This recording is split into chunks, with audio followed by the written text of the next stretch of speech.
बीच में है डॉक्टर पवनदीप सिंह जी, जो कि एक डाइटिशियन है और न्यूट्री चार्ज के बहुत शानदार ट्रेनर है, जो पूरे हिंदुस्तान में सभी साथियों को बताते हैं कि हमें न्यूट्रिशन क्यों लेना चाहिए। तो सर पहले तो पॉइंट ऑफ आर से में आपका बहुत बहुत स्वागत है सर। बहुत बहुत स्वागत आपका। सर एक आज शब्द बहुत ज़्यादा प्रचलित है, वो है सप्लीमेंट। तो सर आपसे जानना चाहते हैं कि सप्लीमेंट है क्या? सप्लीमेंट कुलविंदर जी, दरअसल हमारे भोजन में पिछले 40-50 सालों में बहुत बदलाव आया। जी सर। जो पहले भोजन में बहुत सारे पोषक तत्व हुआ करते थे, आज भोजन तो है लेकिन पोषक तत्व नहीं।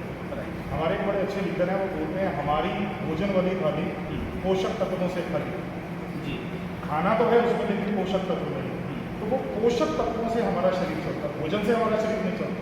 पोषक तत्व नहीं है तो शरीर कमज़ोर होता है, कमज़ोर होता है तो बीमारियां आती हैं, बीमारियां आती हैं तो हम लोगों को बहुत सारी तरह की दवाइयां लेनी पड़ती हैं और दवाइयों के अगेन कई साइड इफेक्ट होते हैं। तो ये सप्लीमेंट्स जो है ना दोस्तों, ये आज की नई चीज़ नहीं है, तकरीबन ये 100 साल पुरानी पद्धति है। तो 100 साल पहले से लोग जो है वो सप्लीमेंट्स को उन्होंने लेना स्टार्ट कर दिया था। हाँ, पॉपुलर आजकल हुए हैं क्योंकि आजकल हमारा खाना बहुत बेकार हो चुका है। तो सप्लीमेंट्स हमारे खाने की कमियों को पूरा करते हैं, वो चीज़। राइट।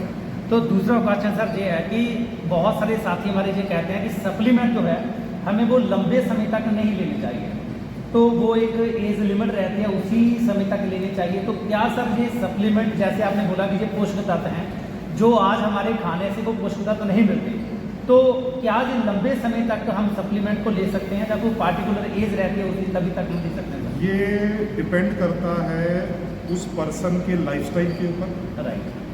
दूसरा, वो पर्सन कहाँ रहता है उसके ऊपर, और तीसरा, वो कौन सा सप्लीमेंट लेना चाहता है उसके। राइट। जैसे वाइटामिन्स और मिनरल्स हैं, वाइटामिन्स और मिनरल्स हैं और ओमेगा 3 फैटी एसिड, ये हमारे खाने में बहुत कम हो गए हैं। ठीक है, ये हमारे को सारी ज़िंदगी भी लेने पड़े तो कोई दिक्कत वाली बात नहीं।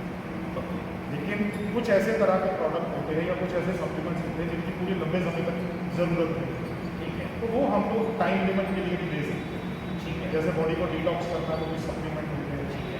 बॉडी किसी खास तरह की प्रॉब्लम में है तो अलग तरह के सप्लीमेंट होते हैं। तो वो हमारे को अवस्था के हिसाब से, मतलब सिचुएशन के हिसाब से और टाइम पीरियड के हिसाब से उनके लिए कोई। हाँ, लेकिन जो वाइटामिन्स, मिनरल्स, प्रोटीन है और ओमेगा 3, ये तो हम पूरी ज़िंदगी में ले सकते हैं, कोई दिक्कत नहीं। जी सर। तो इसके लिए सर कोई क्राइटेरिया भी रहता है कि पार्टिकुलर पर्सन ही सप्लीमेंट ले सकता है, जहाँ पहले किसी की एडवाइस लेके हमें सप्लीमेंट जो है वो इस्तेमाल करने चाहिए? क्योंकि हो सकता है कि किसी ऐसी बॉडी को वो सप्लीमेंट जो है वो अगर किसी को साइड इफेक्ट कर सकते हैं, तो इसका क्या क्राइटेरिया है, या कैसे ये देखें कि ये बंदा भी जो है वो सप्लीमेंट ले सकता है? वैसे तो कुलविंदर जी, जब सप्लीमेंट्स बनाए जाते हैं तो वो पूरी पब्लिक के लिए बनाए जाते हैं। राइट। जैसे एक हमारा प्रोडक्ट है न्यूट्रिशन जो है, ठीक है, उसके अंदर 53 पोषक तत्व है। ठीक है। 50 पोषक तत्व। ठीक है। वो जो 50 पोषक तत्व है, अब वो जो 50 पोषक तत्वों में बहुत सारे फ्रूट्स हैं, उसके अंदर अमीनो एसिड है। हो सकता है किसी महिला को उनमें से किसी एक फ्रूट से एलर्जी, तो हो सकता है वो महिला ना खा पाए, लेकिन बाकी सभी महिलाएं उसको खाई सकती हैं। तो मतलब ऐसी कोई बहुत बड़ी संभावना नहीं है। हाँ, आटे में नमक के बराबर, नमक के बराबर हो सकता है कि कई लोगों को ये सूट ना करे, तो वो नहीं छोड़ सकते हैं। जी, थैंक यू। और एक क्वेश्चन और है कि सर आज के समय में अगर हम देखें तो बहुत सारे ह्यूमन बॉडी में जो प्रोटीन की डेफिशिएंसी आ रही है सर, तो आजकल अगर किसी डॉक्टर के पास जाए तो डॉक्टर भी बोल रहे हैं कि आपको दालें इस्तेमाल नहीं करनी है, तो बहुत सारे ऐसे प्रोटीन के सोर्स जो हैं वो हमारे वो डॉक्टर ही बंद कर देता है। तो फिर प्रोटीन की पूर्ति करने के लिए, क्योंकि हमारी बॉडी को प्रोटीन तो चाहिए, तो प्रोटीन की पूर्ति करने के लिए क्या, किस तरीके से पूर्ति कर सकते हैं सर? कुलविंदर जी, नॉर्मली तो हम लोग जो डाइटिशियंस हैं या जो डॉक्टर्स हैं, वो नॉर्मली तो बंद नहीं करते हैं, किसी खास अवस्था में बंद कर सकते हैं। जैसे किसी का यूरिक एसिड बढ़ा हो तो हम लोग उसको बोल देते हैं कि भाई आप दालें थोड़ी सी कम खाओ, खास तौर पर छिलके वाली दालें तो बंद ही करते हैं। ठीक है जी। लेकिन फिर भी हम लोग उनको ये बोलते हैं कि आप दूध कंटिन्यू कर सकते हो, पनीर मत खाइए, कुछ इस तरह की चीज़ें। अदरवाइज प्रोटीन तो हमारी ज़रूरत है। ठीक है, मतलब प्रोटीन हमें लेना ही चाहिए। लेना ही चाहिए। तो क्या सर ये अकॉर्डिंग टू वेट या अकॉर्डिंग टू एज होता है, इस एज में इतना प्रोटीन होता है, जब अकॉर्डिंग टू वेट होता है? बिल्कुल सर, हर सप्लीमेंट का एज के हिसाब से जो है RDA होता है।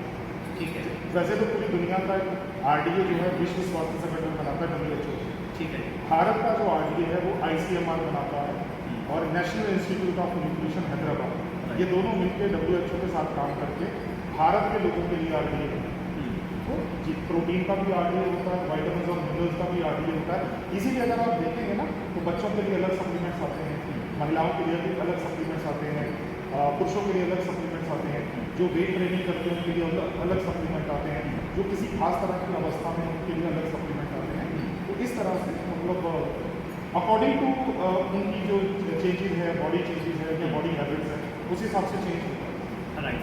तो अगर प्रोटीन की बात करें तो मार्केट में बहुत सारे सोर्सेस हैं सर, दालों से प्रोटीन मिलता है और मीट से भी प्रोटीन मिलता है, बट सबसे बेस्ट मैं चाहता हूँ कि आप कौन सा प्रोटीन रिकमेंड करते हैं जो जिसका कोई भी साइड इफेक्ट ना हो, कि कोई भी बंदा जो इसे हम ले सकते हैं, क्योंकि हमने ये सुना है कि जो बंदा मीट खाता है तो फिर उसके जो कोलेस्ट्रॉल है वो बढ़ते हैं, उसे बहुत सारी हार्ट डिजीज़ का सामना करना पड़ता है।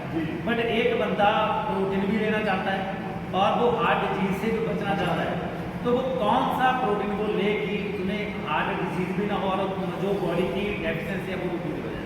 देखिए अभी तक एज पर WHO जी, ठीक है 5 ऐसे खाने हैं जिनको पीडिकास 1 मिला हुआ है, मतलब उनका प्रोटीन सबसे ज़्यादा और सबसे आसानी से अवशोषित है जी।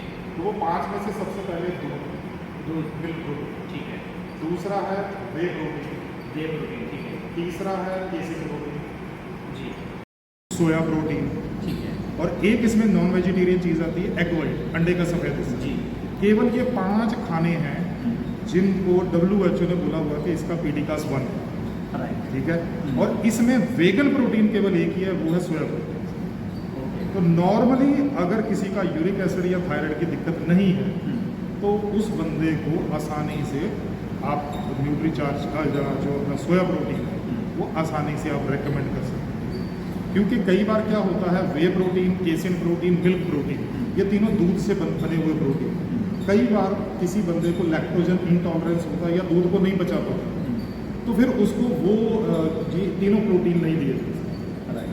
जी, मतलब आपका कहना है कि अगर कोई वेजिटेरियन है तो वो उन चारों को छोड़कर वो सोया प्रोटीन को ले सकता फोकस कर सकते हैं, बिल्कुल फोकस कर सकता है, वो ले सकता है और उसकी बॉडी में अगर प्रोटीन की कमी है तो वो दूर हो सकती है। आजकल तो सर 90% लोगों की बॉडी में प्रोटीन की कमी है। Right sir, so thank you so much sir. और बहुत सारे क्वेश्चन तो रहते हैं, बट ये ऐसे कॉमन क्वेश्चन थे जो बहुत सारे साथियों के थे और आपके कारण बहुत सारे साथियों के ये जो क्वेश्चन थे वो आज क्लियर हुए हैं, तो thank you so much sir. Thank you so much. Thank you so much, thank you.